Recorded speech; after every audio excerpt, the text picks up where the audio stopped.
내가 반드시 너와 함께 있으리라 라는 말씀의 제목으로 우리 함께 말씀을 나누도록 하겠습니다. 이 모세의 이 광야에서의 생활은 40년이 걸렸습니다. 40년 동안 하나님께서는 침묵하셨습니다. 그리고 40년이 지나서 하나님께서 그 침묵을 깨시고 타지 않는 떨기나무에서 말씀하시는 것을 우리가 지난 말씀을 통해서 우리가 확인할 수 있었습니다. 이 모세에게는 40년이지만 이스라엘 백성들에게는 400년 동안의 이 애굽에서 생활이에요. 물론 하나님께서 침묵하셨다라고 이 400년 전체를 침묵하셨다라고 말할 수는 없지만, 그러나 성경에 하나님의 말씀이 기록되어 있지 않기 때문에 이제 그 요셉이 애굽에 들어서 총리가 되고 그 이후에 이 야곱, 아버지 야곱의 이 가족들 75명이 들어간 그런 내용을 다루고 있는 것이 전부거든요. 그래서 모세에게는 40년 동안 침묵하셨지만 약 400년 동안 이스라엘 백성들에게 침묵하셨던 하나님께서 이제 그 애굽으로부터 건져 주시기 위해서 말씀하셨다라는 겁니다. 그리고 하나님께서는 모세에게 40년 후에 모세에게 말씀하시면서 내가 너와 함께 하겠다 이렇게 말씀하세요. 뿐만 아니라 모세와 함께 하시는 것뿐만 아니라 이스라엘 백성들과도 함께 하겠다라는 말씀을 하고 계시는 것이죠. 하나님께서 반드시 우리와 함께 하셔야 될 이유가 있습니다. 그것을 오늘 말씀을 통해서 함께 두 가지로 살펴보도록 하겠습니다. 첫 번째, 시작. 모세는 아무것도 할 수 없었기 때문입니다. 모세는 아무것도 할 수 없었기 때문에 하나님께서 함께 해 주셔야만 한다는 사실입니다. 하나님께서 모세에게 찾아오셔서 모세를 애굽으로 다시 보내겠다라고 말씀을 하십니다. 그러나 보내신다라는 말씀을 하시기 전에 먼저 하나님께서는 내가 가겠다 이렇게 먼저 말씀을 하세요. 8절 말씀, 우리 지난번에 이렇게 나누었던 말씀인데 8절 붉은 글씨 시작. 내가 내려가서 그들을 애굽인의 손에서 건져내고 그들을 그 땅에서 인도하여 아름답고 광대한 땅 데려가려 하노라. 내가 내려가서 이렇게 이제 8절에서 말씀을 하십니다. 내가 가겠다 이런 말씀이시죠. 자, 내가 가리라라고 말씀하신 하나님께서 이제 9절에서 이제 가라 이렇게 명령을 하세요. 9절 이제 가라 이렇게 명령을 하세요. 내가 가겠다라고 말씀하셨잖아요. 그런데 이제는 내가 가니 네가 가라 이렇게 말씀하신 거예요. 내가 그곳에 갈 테니 이제 네가 가면 된다 이렇게 말씀하시는 것인데, 즉 모세가 가는 곳에 누가 함께 계시겠다는 말씀입니까? 하나님께서 함께 계시겠다라는 거예요. 우리의 삶도 마찬가지입니다. 우리의 삶도 마찬가지예요. 하나님께서 나만 혼자 보내신 것 같지만 아니시라는 거예요. 누가 먼저 가십니까? 하나님께서 먼저 가신다는 거예요. 그리고 우리를 향해서 이제 가라 이렇게 말씀하시는 거예요. 다 준비해 놓으신 다음에 이제 가면 된다 이렇게 말씀하신다는 것이죠. 그러나 모세의 반응을 보니까 부정적이었어요. 참 우리가 이 모세를 보면서 또 우리를 볼 수 있어야 되겠습니다. 하나님께서 말씀하시면 나는 긍정적인가? 긍정적으로 내가 답하는가? 아니면 부정적으로 답하는가? 이런 우리 자신도 좀 살펴볼 수 있기를 원합니다. 11절 말씀 보시면 처음부터 시작. 모세가 하나님께 아뢰되 내가 누구에게 바로에게 가며 이스라엘 자손을 애굽에서 인도하여 내리까? 모세는 자신의 사원과 형편이 뻔하고 그런 능력도 없는데 그런 자신을 보내시겠다고 하니 제가 누구인데 그런 일을 할 수 있겠습니까? 제가 뭐라고요? 이거예요. 제가 뭐라고요? 그런 일을 할 수 있겠습니까? 라고 반문을 합니다. 그러면서 두 가지를 할 수 없다라고 말씀하고 있어요. 11절에서. 첫 번째는 바로를 마주할 자신이 없다라는 거예요. 바로는 애굽의 왕이잖아요. 강대국의 왕이란 말이에요. 그 왕 앞에 설 자신이 없는 거예요. 바로를 설득하거나 이길 자신이 없었던 것이죠. 여러분, 그것이 현실입니다. 그러니까 우리가 보기에는 거대한 벽과 같은 그런 세상이 많이 있습니다. 이 모세에게 바로는 그와 같은 존재였어요. 제가 바로 앞에 쏜다고요? 아니, 제가 가진 것이 하나도 없는데요. 어떻게 바로를 제가 마주할 수 있겠습니까? 군사력이 있는 것도 아니고 재력이 있는 것도 아니고 뭐 알아줄 만큼의 어떤 유명한 사람도 아닌데 제가 어떻게 애굽의 왕 앞에 설 수 있겠습니까? 제가 뭐라고요? 이렇게 반응하고 있는 거예요. 두 번째 반응은 무엇입니까? 이스라엘 자손을 애굽에서 제가 어떻게 건져낼 수 있겠습니까? 이렇게 말하고 있는 거예요. 제가 그 일을 어떻게 할 수 있겠습니까? 언제를 생각했을까요? 40년 전에 이스라엘 백성, 이스라엘 사람을 돕기 위해서 애굽 사람을 죽였잖아요. 그런데 그 다음 날 왜들 싸워요? 이렇게 이제 말리려고 했더니 뭐라고 얘기합니까? 누가 당신을 우리의 재판관으로 삼았느냐. 큰 충격이었을 거예요. 아니, 왜 내 마음을 몰라줘? 아마 그때가 생각이 났을 거예요. 아니, 제가 이 이스라엘 백성들을 어떻게 제가 설득할 수 있겠습니까? 40년 전에 실패했던 생각이 스치고 지나갔을 거예요. 야, 그때도 그랬는데, 그때 내가 왕자였음에도 불구하고 사람들에게 인정을 못 받았는데, 난 지금 왕자도 아니고 40년 동안 양을 치고 있는 사람인데, 내가 가서 그들을 어떻게 설득할 수 있겠습니까? 제가 뭐라고 그들이 제 말을 듣겠습니까? 이렇게 지금 이야기하고 있는 겁니다. 아, 모세는 확실히 자신이 없었어요. 자신이 없었어요. 그냥 막연하게 자신이 없는 것이 아니라 현실을 바라볼 때 자신이 없는 거예요. 한 번 실패를 경험한 모세의 심정, 그는 제 처지의 형편을 보십시오. 아마 계속 이런 마음이 떠올랐을 거예요. 제 처지의 형편을 보십시오. 제가 서 있는 곳을 보십시오. 이건 광야입니다, 광야. 여기에는 아무것도 없지 않습니까? 제가 여기 있는 것을 가지고 뭘 할 수 있는 것도 아니지 않습니까? 제가 가진 것, 사실 제 것도 아닌 양들을 제가 치고 있는데 제가 무엇을 할 수 있겠습니까? 한 번 실패했던 모세의 마음에는 이런 마음들이 가득 찼을 거예요. 뿐만 아니에요. 13절 말씀도 볼까요? 처음부터 시작. 모세가 하나님께 아뢰되 내가 이스라엘 자손에게 가서 이르기를 너희의 조상의 하나님이 나를 너희에게 보내셨다 하면 내가 무엇이라고 그들에게 말하리까? 어, 분명히 가서 어떤 말을 해야 되잖아요. 그래서 그들이 어, 하나님의 이름을 물어보면 제가 무슨 말을 할 수 있겠습니까? 이렇게 말하는 거예요. 그러나 사실은 이스라엘 백성들은 하나님을 모르지 않습니다. 하나님이 보내셨다 그러면 하나님이 보내셨구나 이렇게 이해할 수 있어요. 그런데 모세에게 두려움은 무엇이냐면 그래, 하나님께서 어떤 계시를 당신에게 주셨습니까? 그리고 그 하나님이 우리가 믿는, 우리가 알고 있는 하나님이라는 것을 어떻게 증명할 수 있겠습니까? 라고 물어본다면 자신이 없는 거예요. 그들을 설득할 자신이 없는 거예요. 그럼 제가 뭐라고 얘기합니까? 그들이 코치코치 물어볼 텐데 그럼 제가 어떻게 그들에게 설명하고 그들을 설득할 수 있겠습니까? 이것이 모세의 고민이었어요. 모세는 정말 자신이 없었던 것이죠. 모세 입장에서는 가능성이 보이지 않았던 것입니다. 가능성이 없는 거예요. 그래서 자신이 없었어요. 자신감이 없었습니다. 애굽 왕 앞에 설 자신도 없었고 이스라엘 백성들 앞에 설 자신도 없었다는 것을, 없음을 우리에게 이런 모습을 통해서 보여주고 있습니다. 그러나 우리는 모세를 좀 인정해 줘야 됩니다. 모세를 비판할 게 아니에요. 모세를 인정해 줘야 돼요. 어쩌면 모세는 우리의 모습입니다.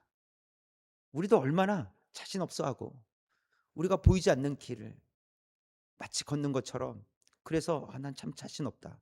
내가 할 수 있을까? 이런 생각들이 우리 인생 가운데서도 참 많이 있습니다. 그렇기 때문에 우리가 모세를 이해하는 것이 아니라 사실 나를 이해하는 거예요. 나를 이해해 주는 거예요. 나를 이해해 줄 수 있는 사람이라면 모세를 이해할 수 있습니다. 모세가 할 수 없다는 말은 솔직한 고백이에요. 그렇죠. 속이는 게 아니에요. 전 할 수 없습니다. 이것은 정말 모세가 할 수 없다라고 솔직하게 고백하는 거예요. 그래서 모세의 고백은 겸손해서 하는 말이 아닙니다.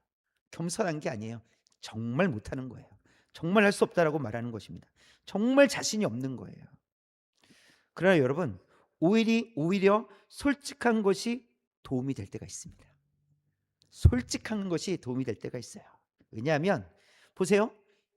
지금 이제부터 하는 일은 모세는 할 수 없는 일이에요. 왜요? 모세는 할 수 없다고 지금 고백하고 있잖아요. 제가 할 수 없습니다. 제가 뭐라고 그 일을 할 수 있겠습니까? 그런데 하나님께서 그 일을 하시겠대요. 그리고 모세를 보내시겠대요. 그리고 모세가 가게 됩니다. 그리고 모세가 그 일을 하게 돼요. 그런데 모세가 하는 것입니까? 하나님께서 하시는 일입니까? 하나님께서 하시는 일이라는 거예요. 그래서 솔직한 게 필요해요. 이제 앞으로 하게 되는 일은 모세가 하는 일이 아니라 하나님께서 하시는 일이라는 사실입니다. 그런 차원에서 우리는 솔직함이 필요합니다. 마치 내가 하는 것처럼. 그게 아니라 내가 할 수 없는 일이에요. 이제 하나님께서 하셔야 될 일이라는 것이죠. 그래서 하나님께서 하셔야 됩니다. 이런 의미로 모세가 못하겠다고 한 것도 아니에요. 그러나 우리가 모세를 이해한다면 모세는 정말 할 수 없어요. 현실이 그렇습니다. 그러나 이제부터 벌어질 일은 하나님께서 하실 일이라는 것을 우리에게 가르쳐 주고 있습니다. 어, 우리도 마찬가지죠. 어, 우리는 우리가 해야 할 일에 최선을 다해야 됩니다. 우리가 할 수 있는 일을 최선을 다해야 돼요. 그러나 우리는 하나님의 은혜가 필요하다라는 사실을 날마다 기억해야 됩니다. 은혜는 마땅히 받아 누리는 것이 아니라 도저히 받을 수 없는 것을 받는 것이 은혜예요. 그 말은 우리가 하나님의 은혜를 구한다는 것은 마땅히 받아야 될 것을 받아서 그 은혜로 우리가 할 수 있다라는 것이 아니라 도저히 받을 수 없는 것으로 우리가 감당하게 된다는 것입니다. 모세가 그렇잖아요. 모세는 할 수 없어요. 현실이 그래 했습니다. 그래서 모세는 할 수 없다라고 지금 말하고 있는데 하나님께서 하시는 거예요. 하나님께서 은혜를 베풀어 주시는 거예요. 이제부터 하실 일은 다 하나님께서 하시는 일이에요. 그것은 하나님께서 모세에게 베풀어 주신 은혜 때문에 가능한 일이 된다라는 사실입니다.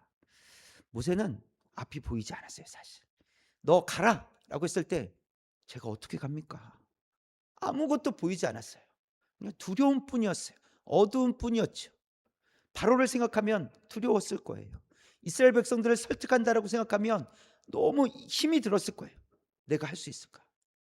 근데 하나님께서 그때 뭐라고 말씀하시는 것이냐면 그들을 바라보지 말라는 거예요. 하나님을 바라보라는 거예요. 여러분, 우리가 바라봐야 될 분은 하나님이세요. 때로는 우리는 하나님을 안 바라보고요. 현실을 바라볼 때가 많이 있어요. 안 되는 현실, 두려운 현실, 이거 어떻게 합니까? 이 현실을 더 많이 바라봐요. 그러나 하나님은 모세에게 말씀하시는 거예요. 그런 것을 바라보지 말고 나를 바라보라 이렇게 말씀하시는 거예요. 저와 여러분이 하나님을 바라볼 수 있길 원합니다. 우리가 할 수 없는 일이 너무나도 많습니다. 그렇기 때문에 우리가 할 수 있는 일은 무엇이냐면 하나님을 바라보는 일입니다. 저와 여러분이 하나님을 바라보겠다고, 특별히 우리가 우리의 삶 속에서 그리고 벌어지는 상황 속에서 우리는 사실은 두려운 것이 더 많이 보이고 안 되는 것들이 더 많이 보이고 그렇습니다. 그러나 그때에도 우리가 더욱 하나님을 바라보기 위해서 애쓰며 살아갈 수 있기 원합니다. 그럴 때 하나님께서 일하실 줄 믿습니다. 두 번째는 시작.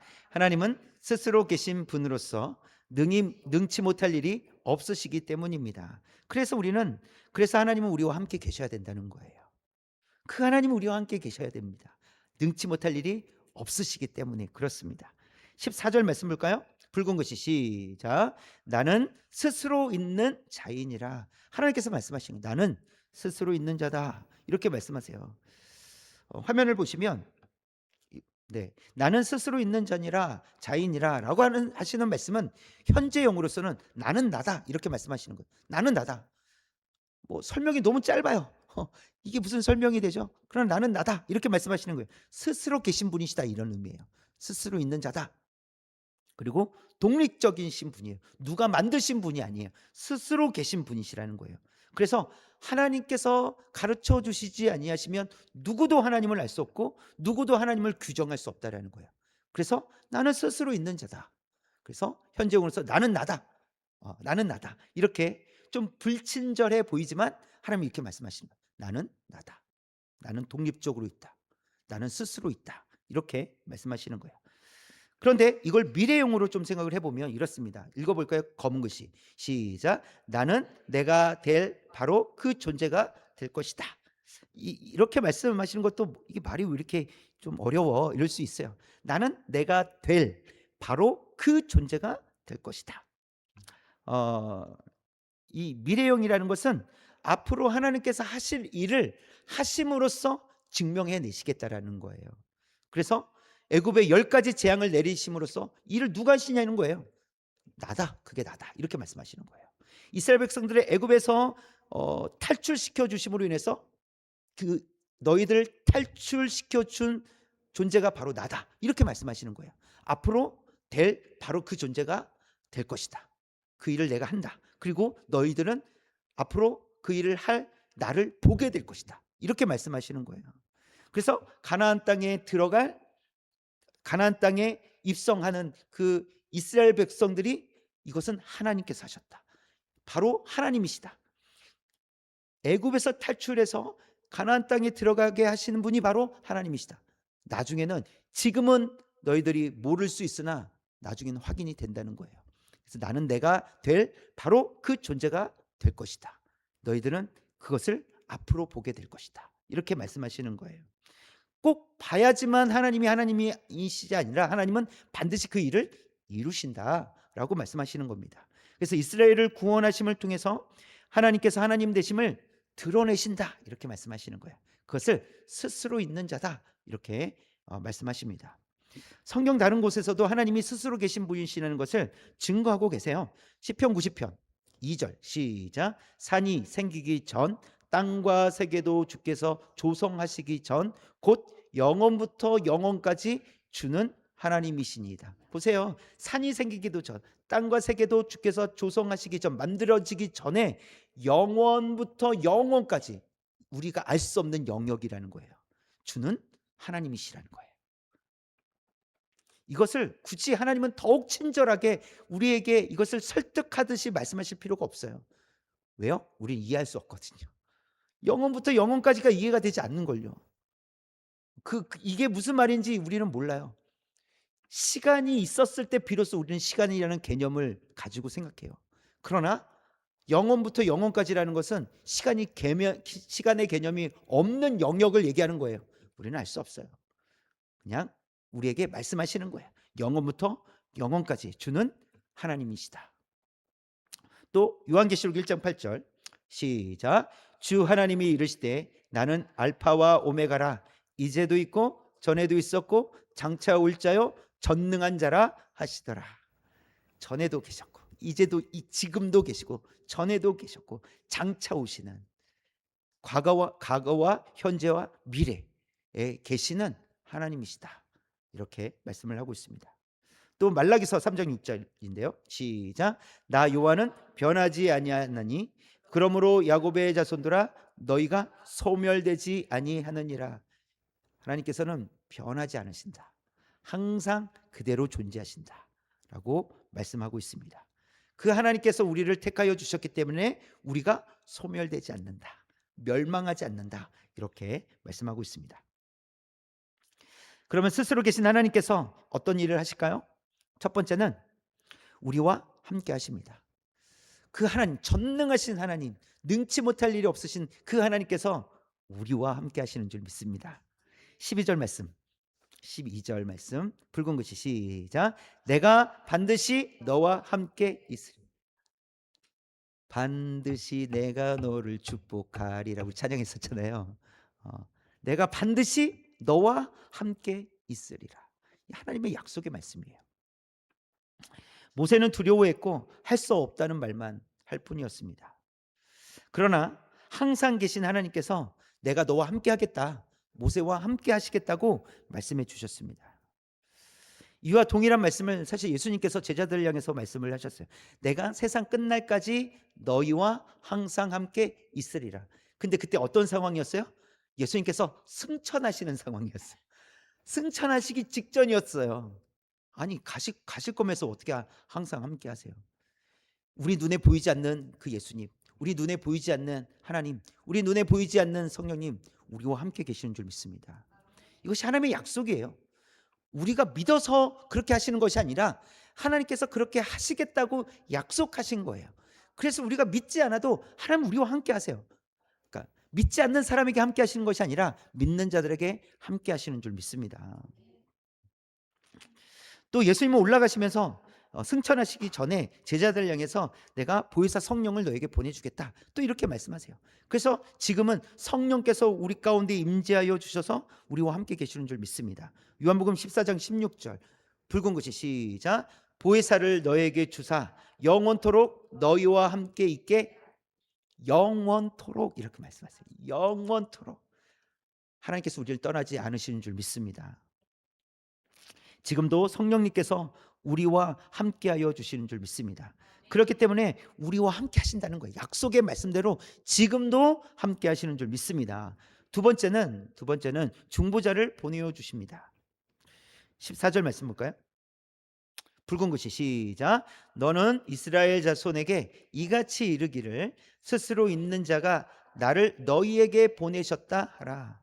모세를 누가 보내신 겁니까? 하나님께서 보내셨다 이렇게 말씀하시는 거예요. 하나님께서 누군가를 보내신다는 것은 하나님의 뜻을 이루시기 위함입니다.